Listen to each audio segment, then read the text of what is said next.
السلام عليكم ورحمة الله وبركاته. النهاردة هكلمكم عن مكونات موجودة عندكم في البيت. لو قدمتها للعصافير بتاعتك بتحفز العصافير في الإنتاج وبتزود الإنتاج وبتحفز على العصافير بتاعتك إن هي تبيض بسرعة أو تبيض. فمهم جدا الحاجة دي تحطها للعصافير. لو عايز العصافير بتاعتك تنتج بسرعة معاك أو تنتج معاك بدون ما إن هي تقف ماشي عن الإنتاج وتبقى بصحة تمام. طب ايه بقى هي الحاجات دي موجودة عندك في البيت. زي ايه؟ زي الجرجير. انا قلتها كذا مرة في الحلقة اللي فاتت برضو كنت جاي لها. الجرجير محفز جامد للعصافير، تمام. بيساعد على اللي هم يتم عملية التزاوج. وايه تاني؟ والسمسم وحلو جدا للعصافير، تمام. لو انت ما جربتش السمسم للعصافير جربه، ممتاز جدا للعصافير، تمام. هو والجرجير يبقى الاتنين دول. اما في حاجة بقى تانية، دي بتتجاب بقى من الصيدلية البيطرية، وهي فيتامين سيلينيوم. السيلينيوم ده مهم جدا للعصافير، تمام. بيساعدهم على الانتاج، بيساعد لو العصافير فيها مشكلة او حاجة، فده بيساعد على محفز جامد للعصافير، تمام.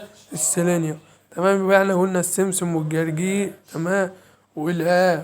والسيلينيوم ده دواء بيطري بيتجاب، فيتامين بيطري بيتجاب من الصيدلية البيطرية، ماشي. مهم جدا بقى اللي انت تتابع مع العصافير بتاعتك في الفصل اللي احنا فيه ده، فصل الشتاء، بالزنجبيل والمشروبات اللي هي والحاجات الطبيعية، تمام. بلاش اي ادوية في الايام دي، تمام. فانت لو عايز العصافير بتاعتك تبقى تمام معاك، او انت لسه شاري العصافير بتاعتك ومش عارف هما تعبانين ولا مش تعبانين، ما تبدأ تسأل العصافير الجديدة دي وتبدأ تشتغل معاهم بالفيتامينات او بالحاجات الطبيعية زي الليمون بالثوم. زي انا كنت عامل فيديو هسيبهولك هنا في الوصف.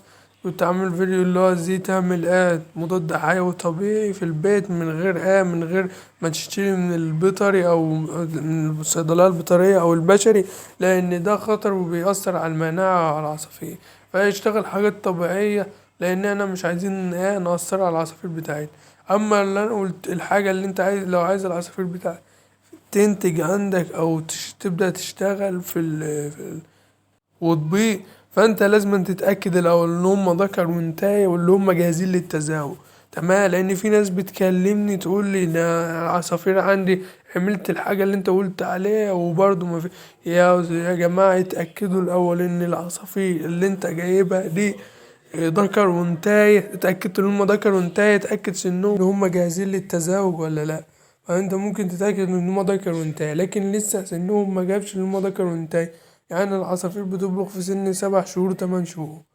لازم تتأكد ان العصافير دي جاهزة للتزاوج ولا مش جاهزة. بيبان عليهم اللي انت تبص على العصافير بتاعت تلاقي حوالين العين كده دايرة عند الذكر عند النتاية. لو لقيت دايرة بيضة حوالين الذكر أو عند النتاية يبقى كده هما جاهزين للتزاوج، تمام.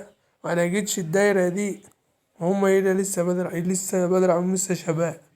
لقيت مثلا إن العين سودا خالص يبقى هما لسه شباب. فانت لازم تتأكد.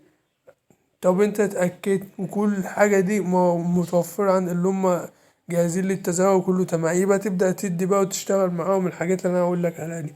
تبدأ تحط القفص بتاعك في مكان ثابت وتبدأ تشتغل معاهم بالفيتامين اللي هو السيلينيوم والسمسم والجرجير. اختار لك حاجة منهم واشتغل عليها، تمام. وان شاء الله عصافيرك تشتغل. لكن ما تبقاش العصافير بتاعتك جاهزة للتزاوج او او لسه بدري عليه وتيجي تقول لي ده انا عملت الحاجة اللي انت قلت لي عليها ومفيش فايدة. ما هو لازم تتأكد الاول. وانا اروح اجيب جوز غليه واديهم الحاجة اللي انا قلت لك عليها الفيتامينات دي او السمسم والحاجات دي وعايزهم يبيضوا؟ مينفعش. ولازم في الجو الشتا اللي احنا فيه الايام دي والشتا داخل علينا اهو، لازم تكن العصافير بتاعتك وبلاش تغطي كل شوية القفص بالمشمع او بالاستريتش وتبدأ تكشفه تاني. لو الشتا يبقى لازم تفضل قافل على القفص بمشمع او بالاستريتش طول الشتا.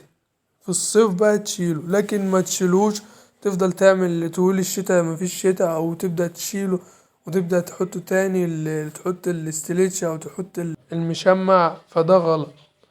طالما في شتا او الجو ساقع في الشتا بنبدأ نغطي القفص بتاعنا، لكن ما تكشفهوش ابدا في الفترة دي. وتحاول تدفي العصافير بتاعتك في الشتاء قدر الامكان عشان العصافير بتاعتك تعدي من الشتاء من غير اي ما تضرك في حاجة، او أو عصفور منك يوجع منك او يروح منك. ففي الشتاء تبدأ تدفي القفص بتاع العصافير، تمام.